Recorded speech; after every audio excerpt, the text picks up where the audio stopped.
Hi, it's me, Tim Dodd, the Everyday Astronaut. I just recently got back home from SpaceX's headquarters, where I witnessed history as Elon Musk introduced us to Yusaku Maezawa from Japan as SpaceX's first privately funded passenger. Their destination is a quick flight around the moon on SpaceX's enormous next-generation spaceship, the BFS, or Big Falcon spaceship. That's the upper stage portion of the BFR, the Big Falcon rocket. We only get updates on SpaceX's behemoth of a rocket about once a year or so I have to say I was a little disappointed in the lack of technical updates in the presentation. That being said, there is one thing that was so mind-blowingly crazy, Elon had to show us it twice because it's so counterintuitive and so unique.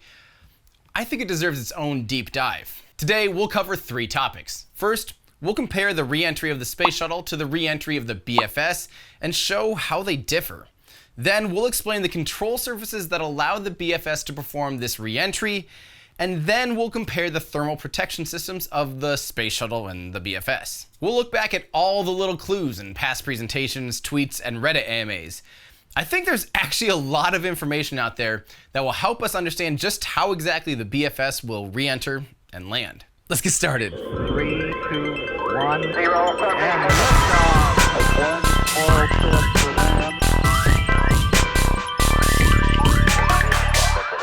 Ever since SpaceX tweeted this photo on September 13th, 2018, a lot of people fear the BFR is slowly turning into the Space Shuttle, quoting ever-growing wings and a giant heat shield covering the belly of the ship. So how is this any different than the Space Shuttle? So first up, to compare the two, let's look at them side by side. The Space Shuttle's body and delta wings provided lift and kept the vehicle in the upper atmosphere longer, bleeding off speed slowly so as not to overheat the silica tile heat shield. Then the wings and control surfaces were used to glide, albeit very steeply, to the runway to make a horizontal landing, like an airplane. Now on the BFS, instead of having the fins and body of the vehicle generate lift, it's trying to create as much drag as possible using the entire broadside of the vehicle to aerobrake. Its purpose is basically to scrub off as much speed as possible very quickly. When the Space Shuttle re-entered, it had a 40-degree angle of attack. That's quite a bit different from the BFS, which is going to have about a 90-degree angle of attack. The reason the BFS will be able to do this is because of those wings. Now, really, these aren't wings, and we shouldn't call them that. We need to think of these more as air brakes, as they are not there to provide lift, they're only there to provide more or less drag. Now they do this by changing their angle, just like an air brake, and by adjusting the amount of drag at the top or the bottom of the BFS, they can change the pitch. So you might think, isn't this kind of similar to how Virgin Galactic controls Spaceship Two's re-entry, which has that giant tail that flips up that allows it to re-enter safely? Or perhaps you're a history buff and you're familiar with the Soviet Union's MiG-105 Spiral, or later the Bor-4, which have a variable dihedral wing which changes their angle of attack during descent. Although these vehicles do have variable surfaces to change their orientation, they aren't really dynamic. They move only to provide different configurations, either a more stable re-entry profile, or then they change to provide more lift and control for the landing phase. They don't actively go back and forth to continually adjust the vehicle's orientation. Maybe the best example I can think of a vehicle that actually changes its orientation by changing drag would be the B-2 stealth bomber. The B-2 bomber actively changes its yaw by utilizing a split aileron to create drag on the left or the right wing. By deploying what's essentially an air brake on one wing or the other, the drag will actually steer and orient the vehicle. This is honestly about the closest example I can think of to a vehicle that changes drag to modify its orientation in this manner.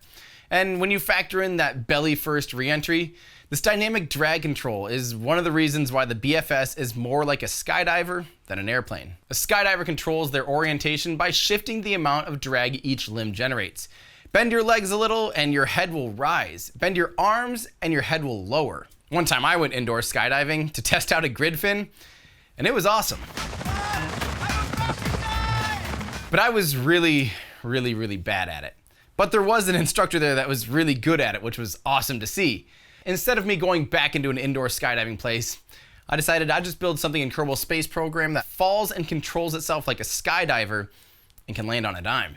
Okay, now full disclosure, I just spent about 2 hours doing a live stream building and flying and testing this kind of little BFS here in Kerbal.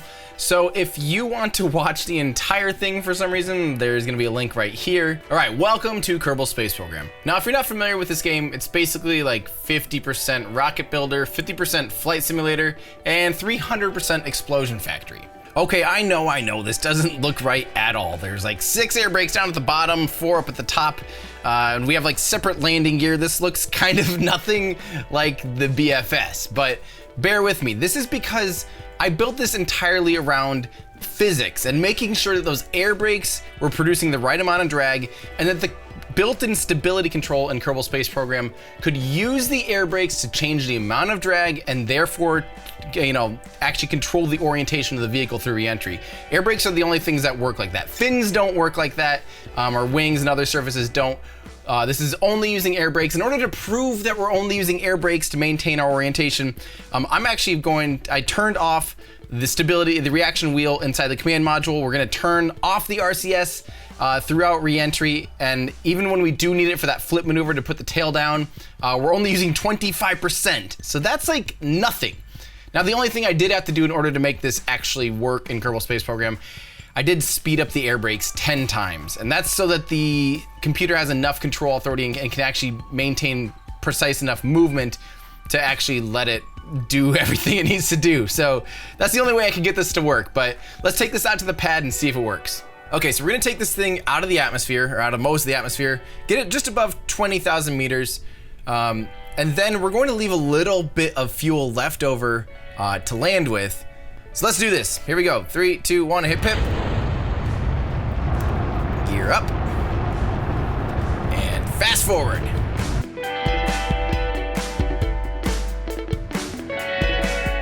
Okay, now we're just gonna coast up to our apoapsis. We're gonna be just shy of 20,000 meters, but it'll be high enough that we get to re-enter through the atmosphere. Once we get to our peak, our apoapsis, our highest point, we're gonna go ahead and flip belly first using the RCS, the actual thrusters. Then we're going to deploy the air brakes and turn off the thrusters and just let the air brakes glide us safely and point us in the correct orientation. Here we go. So I'll hit 1, which is going to make it so it wants to fall belly first. So we're controlling from this point. Once we're there, 7 to deploy the air brakes, and R, we're turning off the thrusters. And now we are just falling and changing our pitch and fixing our orientation using only these fins. These fins are doing their job phenomenally, but again, I did have to speed them up like crazy in order to give them the right amount of control authority. So, but this is kind of how it'll work. This is a lot more dramatic, I think. But in real life, the fins on the BFS will all move together. There'll just be one unit at each of the 4 corners. But look at this, once it's stable, the thing just falls no problem. And the beautiful thing is, even though we were really high, and probably, if we had fallen straight back down, we would have had to have a pretty massive burn. We're actually slowing down almost the entire way down. So look at us now. We're scrubbing off velocity as the atmosphere actually gets thicker and thicker and thicker. We're actually slowing down more and more and more. That is perfect. How cool is that? And it's stable. Here we go. 3, 2, 1, and flip. Gear out. Firing up the engines to help orientation. Really firing up the engines. Closing the top fins. Oh, this is gonna be perfect.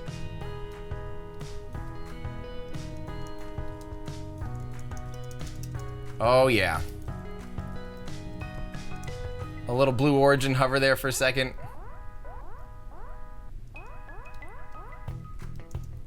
Ah, look at that, with 200 meters per second to spare even, and we hovered for a while. I mean, that's pretty amazing, right? That's pretty amazing. Okay, we're gonna pop this thing up into orbit now. All right, so we are in orbit around Kerbin. We're going to go ahead and try to land here at Kerbal Space Center. So I'm gonna do a re-entry burn, and then we're gonna flip belly first, extend the air brakes, and then turn off RCS and let just the air brakes maintain our belly first orientation. So here we go.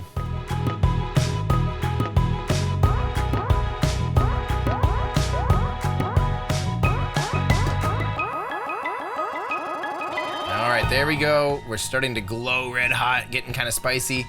And now that we have some atmosphere to play with, I'm gonna go ahead and turn off RCS and just let the fins maintain our orientation. So here we go. All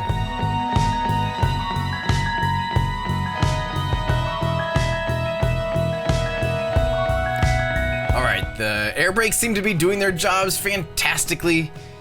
Man, I hope we don't overshoot this here. We're still going pretty quick, but there's also still quite a bit of velocity to scrub off. So hopefully it's doing okay here. I hope we don't overshoot this, but I think we're okay. I think we're okay. Now notice the air brakes are going crazy right now, especially as we kind of slow down as the atmosphere gets thicker and thicker. They're really gonna have their work cut out for them. So, but I think we're gonna be close. Let's see if we can't land somewhere here in Kerbal Space Center. That'll be awesome. Yeah, so it looks like we did overshoot it a little bit. I'm gonna just do a little bit of a boost back burn here and see where we end up. See if we can't get this thing close to the VAB. All right, well, we're gonna miss the VAB this time. Unless... I would not want to see this flying over my head if I was working. I don't know where we're gonna land, but we're gonna do it.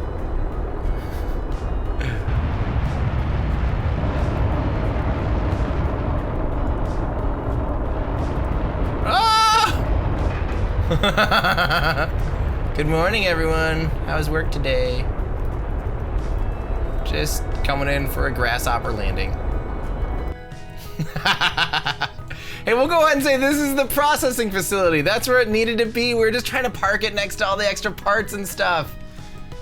But look at that. That was pretty sweet. I'm not gonna lie, that was pretty great.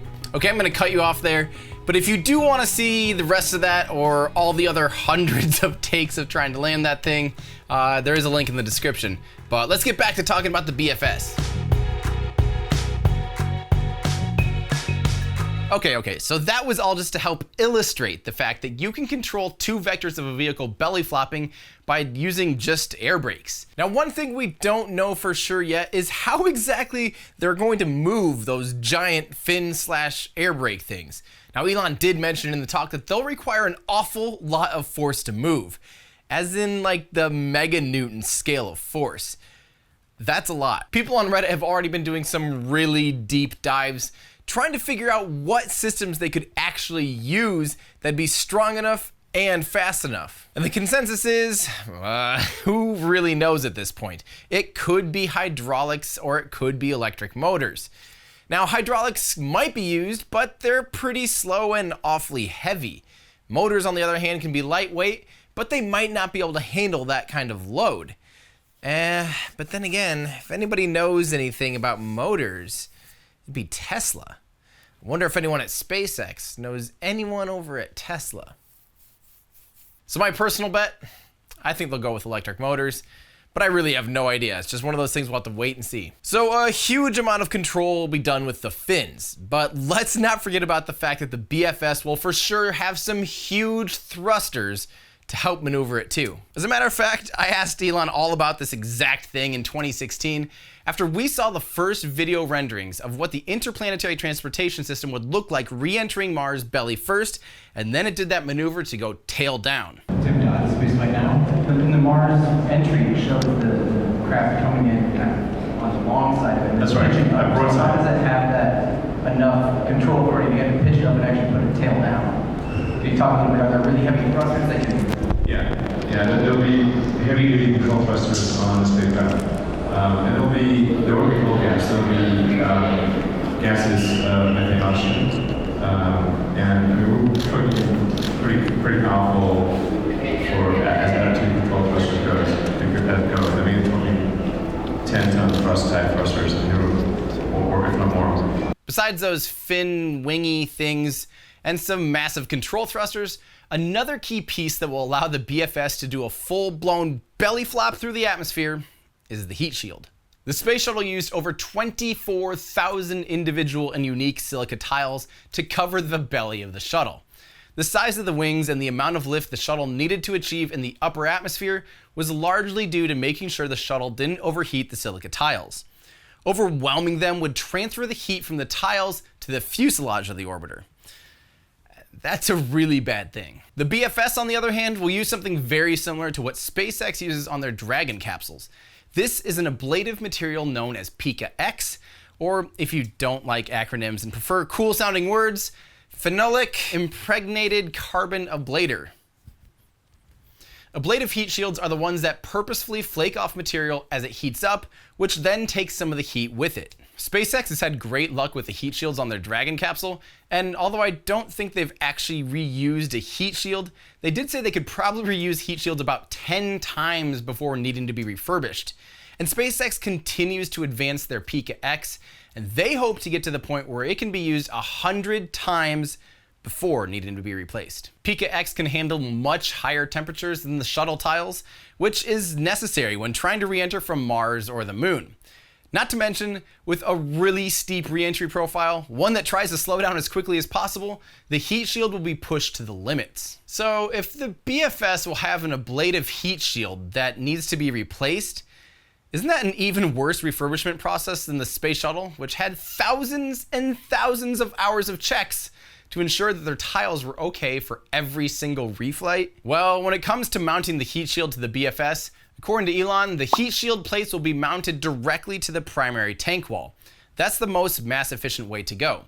Don't want to build a box in a box. Unlike the Space Shuttle, a good amount of the fuselage is uniform, just a giant 9-meter tube. So there could be some really common plates that are easy to mount, replace, and manufacture. But as the nose tapers or where there's unique areas like the fins, I'm sure there will need to be more specialized heat shields in those areas. And just like that ugly little wannabe BFS I made in Kerbal Space Program, there's a common radiator I mounted to the belly of the beast. They were all the same and easy to pop on. It should be something like this-ish. Just like how making hundreds of Merlin engines is cheaper than building dozens of rocket engines from a manufacturing standpoint, having a common heat shield plate that's easily mountable and replaceable should help alleviate some of the headaches the Space Shuttle experienced in its refurbishment process. Not to mention, the Space Shuttle tiles were extremely fragile. They could fall off if you just looked at them wrong. And it was very important to make sure that every single one was literally perfect before each flight. A more traditional heat shield is a lot more resilient in this sense. Okay, now I hear you, but beyond the fact that it does look like the BFS is beginning to evolve more and more into the Space Shuttle, the way it performs re-entry is completely different, using different techniques, different technologies, different materials, and an entirely different re-entry profile. I think it's really unfair to say it's similar to the Space Shuttle. And I know, the fins on the back do make it look like Tintin's rocket or the Planet Express ship from Futurama. But don't forget, those fins are also the landing legs, and this, in my opinion, makes it look more like the TWA Moonliner originally featured at Disneyland's Tomorrowland in 1955. I think it's clever to take advantage of the landing gear and make it function as a control surface. That's something I wish was technically possible on the Falcon 9's landing legs, because it would be super cool.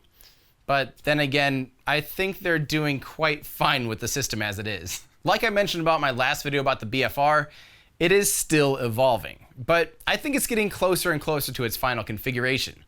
Now that they're starting to make some hardware, it's time they start putting it to the test. If all goes well, we'll start seeing those first little test hops by the end of 2019. That'll be amazing. So what do you think? Do you think the BFS is just a new space shuttle? Or do you think it's something entirely different? Let me know if you have any other questions about the BFR or BFS or anything spaceflight related in comments below. I owe a huge and sincere thank you to my Patreon supporters for helping me be able to go out to California and cover this event. And all the other events that I attend as well, it's only possible thanks to my Patreon supporters. So if you want access to our exclusive subreddit or our exclusive Discord channel, head on over to patreon.com/everydayastronaut. And I owe a huge shout out to Lucas from K News for those amazing animations. He honestly makes some of my favorite YouTube videos, so if you're not subscribed to him, be sure and check out his channel. And while you're on the old internet, head on over to my web store. I've got a ton of new shirts, hats, prints of rocket launches, mugs, lots of other fun stuff. Head on over to everydayastronaut.com/shop. Thanks everybody, that does it for me. I'm Tim Dodd, the Everyday Astronaut, bringing space down to Earth for everyday people.